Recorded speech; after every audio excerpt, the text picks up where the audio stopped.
English online session. Today we are going to look into the chapter Landscape of the Soul. The chapter is about how different the Chinese art form is from the European art form. The writer uses two stories to make a contrast. European art is about reproducing an actual view, whereas Chinese art is about not creating a real landscape. So, in this chapter, the writer is taking two different art forms, Chinese art form and European, and comparing it, the specialities of these two art forms. Before explaining the chapter, let me give you a few hints about the writer of this chapter. Nathalie Trouveroy is an art historian. She was born on February 2nd of the year 1975. She is the wife of a Belgian ambassador in India and she has traveled different parts of world with his husband.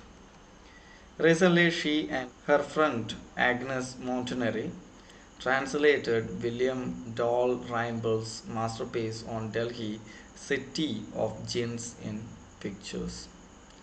So she was popularly known as a historian and she just had the experience of these landscapes, the different forms. Directly, she has learned all these things and she is known for herself and her friend Agnes Montanari, they are known for the translation City of Jinns. Now let me explain the chapter. A wonderful old tale is told about the painter Wu Daozi, who lived in the 18th century. His last painting was a landscape commissioned by the Tang Emperor Xuanzong to decorate a palace wall. The master had hidden his work behind a screen so only the emperor would see it. So she is starting with the Chinese story, and it is believed it happened in the 18th century. A very famous painter is there. His name is Wu Daozi, and he had done a painting for then King Tang Emperor Xuanzong, and it was his masterpiece. So he didn't show it to anyone else, only the emperor. So he just painted behind the screen in a hidden way. For a long while, the emperor admired the wonderful scene, discovering forest, high mountains, waterfalls, clouds floating in an immense sky, men on hilly paths, birds in flight. Look, sire, said the painter, in this cave at the foot of the mountain dwells a spirit. So it is actually a wide landscape, view, and the king, the emperor, he was enjoying the sceneries which was picturized there. Waterfalls, mountains, forest, everything is drawn very nicely, painted very nicely there. By the time this painter was calling the king and showing a cave and just saying that a spirit dwells in it. The painter clapped his hands and the entrance to the cave opened. The inside is splendid beyond anything words can convey. Please let me show your majesty the way. The painter entered the cave, but the entrance closed behind him, and before the astonished emperor could move or utter a word, the painting had vanished from the wall. Not a trace of Wu Dao's brush was left, and the artist was never seen again in this world. So he just clapped, and the cave opened. The cave opened, and he just said, "The king, let me make the way." And he just moved forward. He entered the cave, and he clapped. Cave closed, and within a fraction of seconds, the whole painting it disappeared. There is no sign of a touch of his brush remained there. Everything vanished and this particular painter also haven't seen for a long time. Such stories played an important part in Chinese classical education. The books of Confucius and Zhuangzi are full of them. They help the master to guide his disciple in the right direction. This Chinese art form, as I said earlier, it just go deep into the spirit or something dealt with not reality. It's all imaginative and such kind of art forms the Chinese just concentrate on. Beyond the anecdote, they are deeply revealing of the spirit in which art was considered. Contrast this story or another famous one about a painter who wouldn't draw the eye of a dragon he had painted for fear it would fly out of the painting. So here are two stories. He was saying the first one about the painter who draw a landscape on the wall of a palace, and this one a painter who draw a dragon, and he didn't draw the eye of the dragon. He afraid that it would come alive and fly away from the place. All these things show that the Chinese art form is highly imaginative. They are contrasting the reality.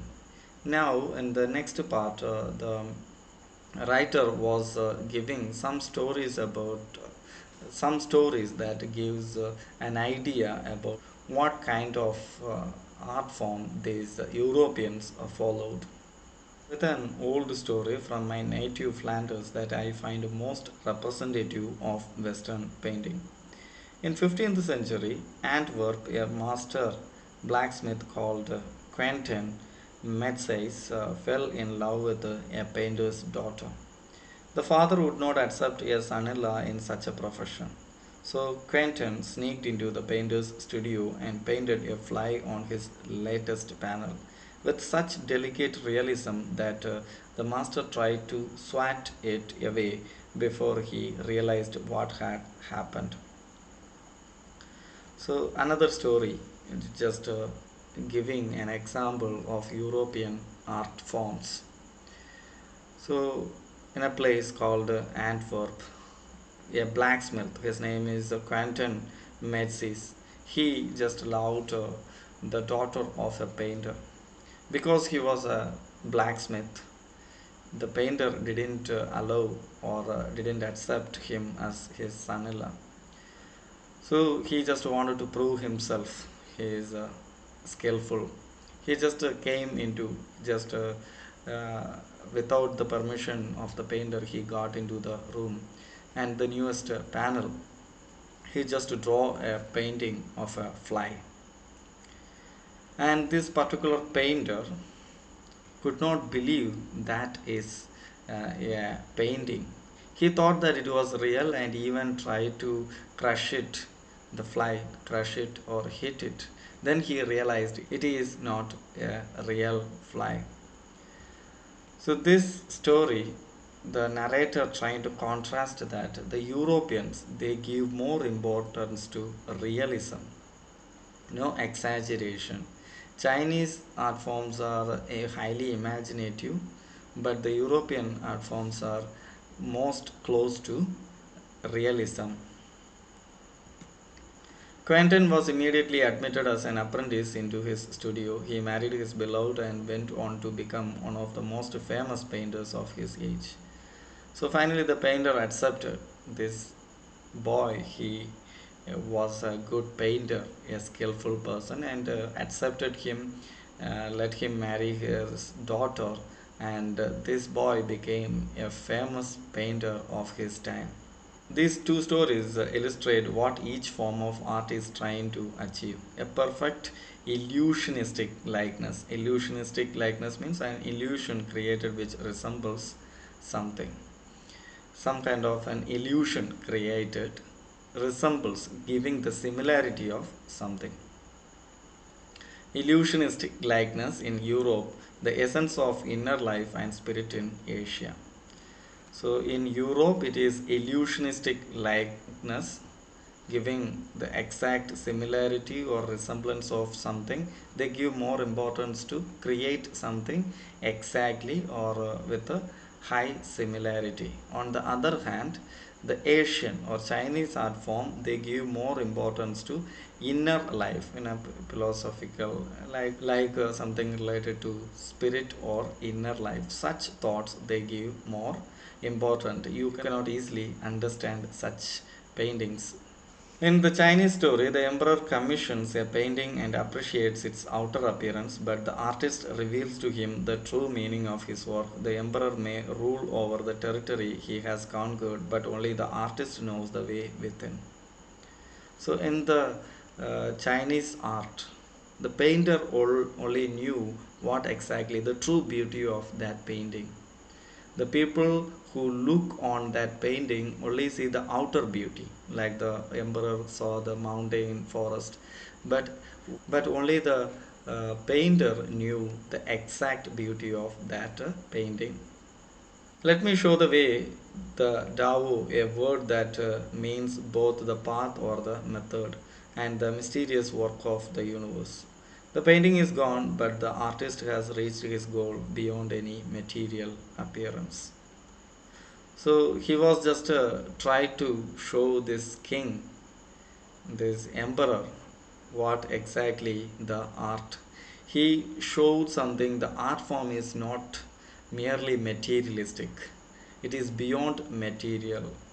When you understand an art form, uh, the outer art form or the thing you see in the outer territory, that is not the real art. You have to get into, you have to understand it, you have to analyze it, then only you understand the beauty of the true art, especially the Asian Chinese art. A classical Chinese landscape is not meant to reproduce an actual view as would a Western figurative painting. So this Chinese art is not actually reproducing the exact thing, an image you had seen and you are just drawing it as it is. This is not Chinese art. So the Chinese art is just beyond that, not reproducing the exact thing as it is. Okay, that is not Chinese art. That is European art. Look at that. Whereas the European painter wants you to borrow his eyes and look at a particular landscape exactly as he saw it. So the way he saw it, the painter, he just painted as he saw it. You have to just look at it. You understand very easily because it is very similar or exactly what he had seen. He exactly draw it. That is European art from a specific angle. The Chinese painter does not choose a single viewpoint. His landscape is not a real one and you can enter it from any point of view. This European art gives you only one point of view, the painter's point of view.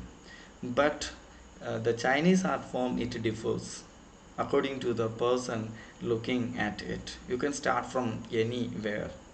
Okay, it is not the point of view of the painter is important, but the person who look at it. His landscape is not a real one and you can enter it from any point, then travel in it. The artist creates a path for you, your eyes to travel up and down, then back again in a leisurely moment. So the artist just create a path for you, just a view for you. You can start from anywhere. Okay, it's not merely looking at an image. After some time looking at something, you will get a different meaning.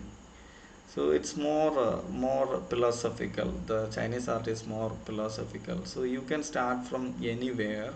You can develop an image. You can develop an idea about the painting. The other person may develop another idea. He may started watching it from in a different perspective. That is Chinese art. This is even more true in the case of the horizontal scroll, in which the action of slowly opening one section of the painting then rolling it up to move to other adds a dimension of time which is unknown in any other form of painting. So this kind of painting, like scrolling a picture, starting with one point and watching to the other, till then watching the painting to the other point. So we cannot include this in any time dimension, this art form. It is very different. We cannot fit this into any dimension of time. It also requires the active participation of the viewer, who decides at what pace he will travel through the painting. A participation which is physical as well as mental. The Chinese painter does not want you to borrow his eyes, he wants you to enter his mind. Like the European painting, you are just borrowing the eye of the painter. He just watched an image and he draw it, and you are just looking at it as it is.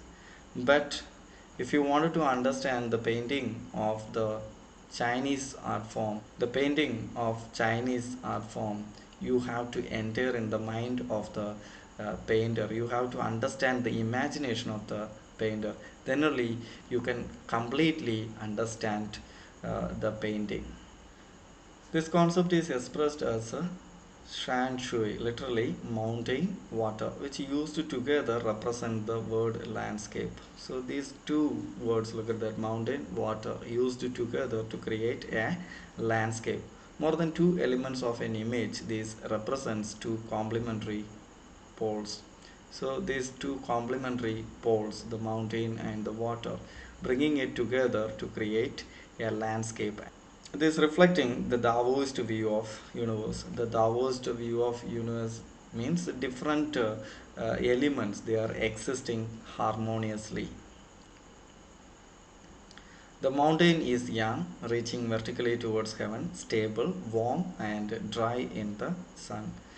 These two elements have two different qualities. The first one is the mountain. It is very stable, warm, dry, and it is looking upwards the heaven, while the water is in horizontal and resting on the earth. So that lake or something like that, it is just resting on the earth in a horizontal way. And look at the qualities he was saying: fluid, moist, and cool. Just opposite to the mountain, it is dry, and they are bringing these two elements together and presenting it harmoniously. The interaction of yin, the receptive feminine aspects of universal energy, and its counterpart yang, active and masculine, is of course a fundamental notion of Taoism. As I told you, two opposite elements, they are bringing together in an image harmoniously and presenting it harmoniously. What is often overlooked is an essential third element, the middle void where their interaction takes place. This can be compared with the yogic practice of pranayama. So there is another element, the void, the empty space, the mountain, the water or a river like, and the empty space. There they are interacting according to the painter. They, these two elements are interacting in this void, this vacant space. This can be compared with the yogic practice of pranayama. So this interaction can be compared with the yogic practice of pranayama.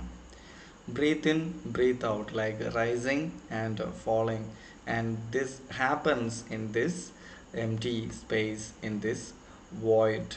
So this can be compared with the practice of pranayama, breathing in, breathing out, like you can compare with that image.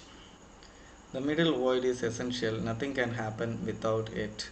Hence the importance of the white unpainted space in Chinese landscape. So the white unpainted part in Chinese landscape painting is compared or said as middle void, and it is also important. Without that, there is no interaction happen. This is also where man finds a fundamental role.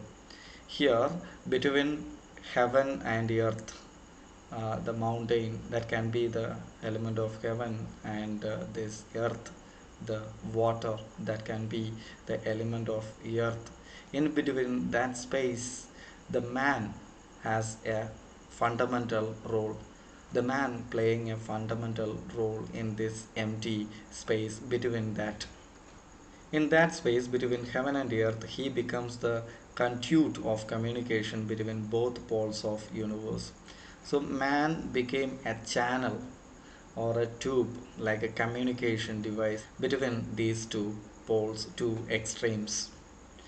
His presence is essential even if it's only suggested. Far from being lost or oppressed by the lofty peaks, he is, in Francois Cheng's wonderful expression, the eye of the landscape. So he, when compared with the lofty mountain such things, man is a very small element, but he is the eye of the landscape, the important part between the communication of two extreme poles. So here the empty space also important painting in Chinese art form that plays a vital role.